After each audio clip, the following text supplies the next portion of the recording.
बिस्मिल्लाहिर्रहमानिर्रहीम। अच्छा बेटे, ऐसा है कि हमारा ना आज लॉकडाउन था, जिसकी वजह से मैं फ़िज़िकल तो नहीं आ सका, लेकिन बेटे हमारा क्लास का हर्ज ना हो, तो इसलिए बेटा मैंने इसको ना लेक्चर को रिकॉर्ड कर दिया।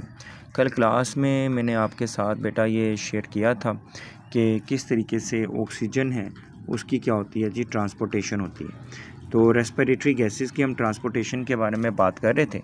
तो ऑक्सीजन की जो ट्रांसपोर्टेशन है वो हमने बेटा डिटेल के साथ स्टडी कर ली थी। तो नेक्स्ट हमारे पास टॉपिक था बेटा ट्रांसपोर्ट ऑफ कार्बन डाइऑक्साइड। तो बेटा कार्बन डाइऑक्साइड है ना, उसकी जो ट्रांसपोर्टेशन है वो थोड़ी सी कॉम्प्लिकेटेड कह लो आप होती है एज़ कम्पेयर टू ऑक्सीजन। क्योंकि ऑक्सीजन ने तो सिंपली क्या करना होता है, प्लाज्मा के ज़रिए और डायरेक्टली तौर पे जो आरबीसीज कॉर्पस्कल्स होते हैं, यानी कि रेड ब्लड सेल्स होते हैं, उनके ज़रिए से बेटा एक एरिया से दूसरे एरिया की तरफ मूव करना होता है। लेकिन बेटे अगर हम कार्बन डाइऑक्साइड की ट्रांसपोर्टेशन की बात करें तो इसमें बेटे एमसीक्यू के पॉइंट ऑफ व्यू से सबसे पहले है कि 20% है, 5% है और 70% है। 20% इसमें जो ट्रांसपोर्टेशन होती है वो अगेन कार्बोक्सी हीमोग्लोबिन की फॉर्म में होती है। 5% प्लाज्मा के ज़रिए होती है, लेकिन मेजॉरिटी 70% है वो बाइकार्बोनेट्स की वजह से होती है। अब ये किस तरह से मूवमेंट होती है, कहते हैं जनाब आपके टिश्यूज़ के अंदर मेटाबॉलिज्म होती है। हमारे जब टिश्यूज़ के अंदर मेटाबॉलिज्म होती है तो इस टिश्यू के मेटाबॉलिज्म के ज़रिए से हमारे पास क्या प्रोड्यूस होती है, कार्बन डाइऑक्साइड। ये कार्बन डाइऑक्साइड जाती है हमारे ब्लड में, और ब्लड में बेटा ये किसके अंदर जाती है, ब्लड प्लाज्मा, और वहाँ से फिर बेटा ये किस में डिफ्यूज़ हो जाती है, रेड ब्लड सेल्स में। अच्छा, यहाँ पे रेड ब्लड सेल्स में एक वो है हीमोग्लोबिन, एक तो मिल गई हीमोग्लोबिन के साथ, वो अलग से 20% इसका शेयर है। बाकी जो 70% के करीब है वो बेटा क्या होता है, कार्बन डाइऑक्साइड आरबीसीज में वाटर के साथ मिलती है। मैं फिर से बताता चलूँ, carbon dioxide red blood cells के अंदर आरबीसीज हैं, उनके अंदर वाटर के साथ कार्बन डाइऑक्साइड मिलती है। जब मिल जाती है तो यहाँ से H2CO3 बन जाते हैं। ये H2CO3 प्लाज्मा के अंदर आने के बाद स्प्लिट हो जाते हैं H पॉजिटिव आयन में और बाइकार्बोनेट आयन्स में, HCO3 माइनस में। तो HCO3 माइनस है जो प्लाज्मा में आ गया, अब ये मूव करता है और मूव करते करते फिर किस में चला जाता है, लंग्स में। लंग्स में ये पहले कंबाइन करके फिर से बनाता है H2CO3, और ये H2CO3 स्प्लिट करते हैं, स्प्लिट एंजाइम्स के ज़रिए, और स्प्लिट करने के बाद कार्बन डाइऑक्साइड बनती है और वाटर अगेन यहाँ से रिलीज़ हो जाता है। तो वाटर जो यहाँ से रिलीज़ होता है वो तो यूज़ हो रहा था, तो कार्बन डाइऑक्साइड जो लंग्स में आई, यहाँ से फिर बेटा एक्सहेलेशन के प्रोसेस के ज़रिए जब हम ब्रीथिंग आउट करते हैं, सांस बाहर निकालते हैं बॉडी से, तो सांस बाहर निकालते हुए बेटा ये हमारी बॉडी से बाहर है, ये क्या हो जाती है जी, रिमूव हो जाती है। इस तरीके से कार्बन डाइऑक्साइड है उसकी क्या होती है जी, ट्रांसपोर्टेशन का प्रोसेस है हो रहा होता है। मैं फिर से बेटा इसकी आपको समरी बताता चलूँ। इसमें बेटा ये था कि हमारे पास 20% है वो कार्बोक्सी हीमोग्लोबिन की फॉर्म में, 5% प्लाज्मा की फॉर्म में, 70% बाइकार्बोनेट्स की फॉर्म में होती है। और बेटा ये कैसे होती है, ये एक छोटा सा स्केच है, वो आपके सामने ये स्केच मैंने ड्रॉ किया हुआ है। आप इस स्केच की मदद से देख सकते हैं किस तरीके से कार्बन डाइऑक्साइड है वो बाइकार्बोनेट्स की फॉर्म में जाती है। इससे आगे अगर आप देखोगे तो आपको एक छोटा सा एक टॉपिक मिलेगा, शॉर्ट क्वेश्चन का टॉपिक है, कैपेसिटी ऑफ द ब्लड किसके लिए है जी, कार्बन डाइऑक्साइड के लिए। तो कहते हैं जी हमारे पास जो आर्टेरियल ब्लड है, आर्टरीज का ब्लड है, वो 100 ml में 50 ml होती है। मास वाइज जी पल्मोनरी आर्टरी के, क्योंकि पल्मोनरी आर्टरी के अंदर इस तरह की सिचुएशन नहीं होती है, क्योंकि उसमें आपको पता है डीऑक्सी ब्लड है वो नॉर्मली तौर पे प्रेजेंट होता है।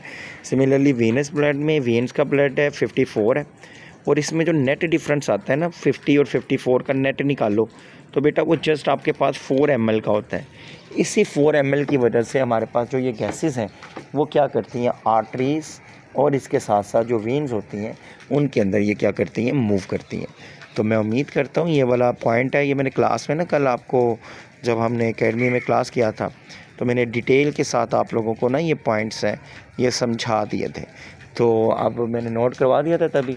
अब इसकी समरी है वो मैं आपको बेटा यहाँ पे शेयर कर रहा हूँ। उम्मीद करता हूँ कि ये वाला टॉपिक आपको समझ आ जाएगा। फिर भी बेटे अगर किसी का भी कोई भी क्वेश्चन है तो आप मेरे बेटे आपकी क्वेश्चन है मुझसे पूछ सकते हैं, मैं व्हाट्सएप पे मुझे मैसेज करके, स्क्रीनशॉट भेज के या वॉइस करके, किसी तरीके से भी, ठीक है। इससे आगे बेटे हम जो टॉपिक स्टार्ट करेंगे वो आपका ना असाइनमेंट का टॉपिक था, मैंने आपको दिया हुआ था ह्यूमन का जो रेस्पिरेटरी सिस्टम था, तो हम उसकी भी समरी बनाई हुई है, वो भी आपके साथ शेयर कर लेते हैं ताकि आप वो भी इस टॉपिक के अंदर देख सकें। अच्छा बेटा, नेक्स्ट इसमें हमारे पास है जी, ये देखें हमारे पास टॉपिक है इसमें एक, और ये टॉपिक है आपका रेस्पिरेटरी सिस्टम ऑफ मैन। इस लेवल के ऊपर बेटे एग्जामिनर आपसे ये लॉन्ग तो नहीं करने वाला है, लेकिन आपसे शॉर्ट और एमसीक्यूज में ज़रूर पूछ सकते हैं। ह्यूमन के अंदर जो रेस्पिरेटरी सिस्टम होता है वो दो तरह से होता है जी, एक लंग्स होते हैं और एक एयर पैसेजवे होता है। एयर पैसेजवे का मतलब होता है हवा के गुजरने का रास्ता, कि किस तरीके से एयर है वो हमारी बॉडी के अंदर से होती हुई हमारे लंग्स हैं उन तक पहुंचती है। अच्छा, इसमें यह है कि एयर पैसेजवे जो होता है ना, इसमें बेटा ये सारे पॉइंट्स लिखे हुए हैं, कहाँ कहाँ से होता हुआ एयर जाएगी जी। नोस्ट्रिल्स है, नेजल कैविटी है, pharynx, larynx, trachea, bronchi, bronchiole, alveolar duct और फिर एल्वुलर सैक, और वहाँ से होता हुआ लंग्स के अंदर चला जाएगा। अगर हम नेज़ल कैविटी की बात करें तो बेटे हमारे पास नेज़ल कैविटी में ना अल्लाह ताला ने दो मेन पॉइंट्स रखे हुए हैं कि इसके अंदर ना हेयर होते हैं, छोटे छोटे बाल होते हैं, और दूसरा इसके अंदर क्या होता है जनाब, म्यूकस अल्लाह ताला ने रखी होती है। इसके जो हेयर होते हैं ना, छोटे छोटे बाल की तरह के स्ट्रक्चर है, ये क्या करते हैं जब हम ब्रीथ करते हैं, सांस लेते हैं, तो यहाँ पे ना ये प्रोटेक्शन का काम करते हैं माइक्रो ऑर्गेनिजम्स के अगेंस्ट, डस्ट के अगेंस्ट, कि ये माइक्रो ऑर्गेनिज्म और डस्ट के पार्टिकल हैं वो हमारी बॉडी के अंदर एंटर ना हो। तो जब हम सांस लेते हैं तो ये फिल्टर का काम कर रहे होते हैं, वो माइक्रो ऑर्गेनिज्म है और डस्ट है वो उनके साथ फिल्टर होके वहीं पे ट्रैप हो जाते हैं। और म्यूकस है वो क्या करती है हमारी बॉडी के अंदर, जो समझ लें कि थर्मो रेगुलेशन का बेसिकली मैकेनिज्म में हेल्प कर रही होती है। कैसे? कहते हैं जी, जिस तरह से अभी विंटर चलेगा तो आपकी बॉडी एयर का टेम्परेचर है वो 10 डिग्री पे भी आ जाएगा, लेकिन आपकी बॉडी का जो टेम्परेचर है वो बेटे 36-37 डिग्री होता है। तो उस तक की एयर को बनाने के लिए वो म्यूकस मेन काम करती है। और समर के अंदर जब 50 डिग्री टेम्परेचर होता है तब भी आपकी बॉडी के अंदर जो एयर जाती है वो 30 से 37 वाली ही जाती है।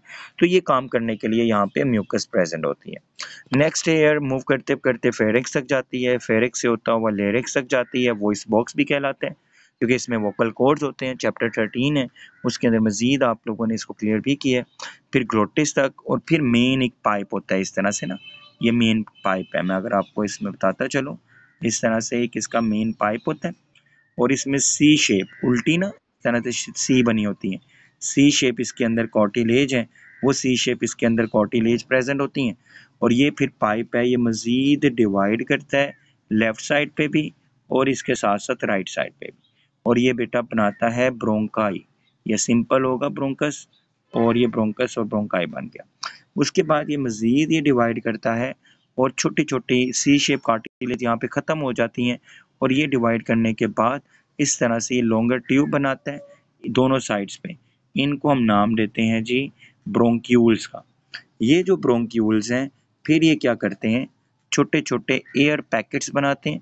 उन छोटे छोटे एयर पैकेट्स को हम किसका नाम देते हैं, एल्वोलाई, या फिर एयर सैक है उसका बेटे हम इसको नाम देते हैं। और फिर बेटा ये मिल के, ये जो एयर सैक है ये मिल के बेटा ये क्या करते हैं, ये एक साइड का ये लंग्स बना देते हैं, ये दूसरी साइड का ये वाला लंग्स बना देते हैं। और इस तरह से हमारे पास बेटा जो रेस्पिरेटरी सिस्टम है मैन का, एयर पैसेजवे का, वो कंप्लीट होता है। अगर आपको मैं मज़ीद बताता चलूँ तो उसमें बेटा मज़ीद ये वो आपको बता रहे हैं कि जनाब हमारे पास ये देखें, ये एक एल्वोलाई है, ये दूसरी एल्वोलाई है। कहते हैं ये दो एल्वोलाई होती हैं, इन दोनों एल्वोलाई के दरमियान क्या प्रेजेंट होती हैं, कैपिलरीज़ का इस तरह से ना नेटवर्क होता है। और ये कैपिलरीज़ हमारे हार्ट से आ रही होती हैं जिसमें कार्बन डाइऑक्साइड ज़्यादा होती है। जबकि बेटे आपने ये वाला जो एल्वोलाई है इसके अंदर आपने सांस लिया हुआ है और इसमें ऑक्सीजन है, ऑक्सीजन की अमाउंट क्या होती है, ज़्यादा होती है। अब बेटा यहाँ पे असल में गैसेस का एक्सचेंज होता है। कैसे होता है, ऑक्सीजन बेटा एल्वोलाई से कैपिलरीज के अंदर शामिल होती है, जबकि जो कार्बन डाइऑक्साइड है वो बेटे किस में शामिल हो जाती है, एल्वुलस के अंदर, एल्वोलाई के अंदर शामिल हो जाती है। इस तरीके से हमारे पास बेटा गैसेस का क्या हो जाता है जी, एक्सचेंज है वो बेटा यहाँ पे होता है। तो मज़ीद बेटा वो आपको, क्योंकि समरी मैंने आपको दी हुई थी, आपने करनी थी, इसकी समरी है वो मैंने आपके साथ शेयर कर दी है। अच्छा बेटा, मज़ीद इसके अंदर कुछ MCQs हैं वो दिए गए हुए हैं। जिस तरह से फ्लोर ऑफ चेस्ट कैविटी है उसको डायफ्राम कहते हैं। साइट ऑफ गैसेस एक्सचेंज है वो हमारे पास एल्वोलाई होती हैं। और पाथवे क्या होता है, ये ए वाला पाथवे है जिसका। वॉइस प्रोडक्शन में कौन हेल्प करता है, वोकल कॉर्ड्स होते हैं और लेरिंग्स के अंदर ये होते हैं। Each air sac contain several microscopic single layer structure जिसको हम एल्वोलाई का नाम देते हैं। Functional unit of the lungs वो एयर सैक होते हैं जो कि ह्यूमन में। फिर बेटे कुछ शॉर्ट क्वेश्चंस हैं, कैसे लंग्स के अंदर ट्रांसपोर्टेशन होती है, एपिग्लोटिस क्या होता है, डायाफ्राम और प्लूरल मेम्ब्रेन है जो कि लंग्स को कवर करने वाली होती हैं। और फिर नेज़ल कैविटी का फंक्शन दो तरह का होता है वो मैंने आपको बताया भी है, आपने बेटा वो देखना है। और इस तरह से बेटा आपका ये टॉपिक कंप्लीट होगा। किसी को कोई भी क्वेश्चन है, कोई भी प्रॉब्लम है बेटा, आप मुझे वॉइस कर सकते हो, स्क्रीनशॉट भेज सकते हो, मैसेज कर देना। I will reply you soon. Thank you जी, अल्लाह हाफिज़।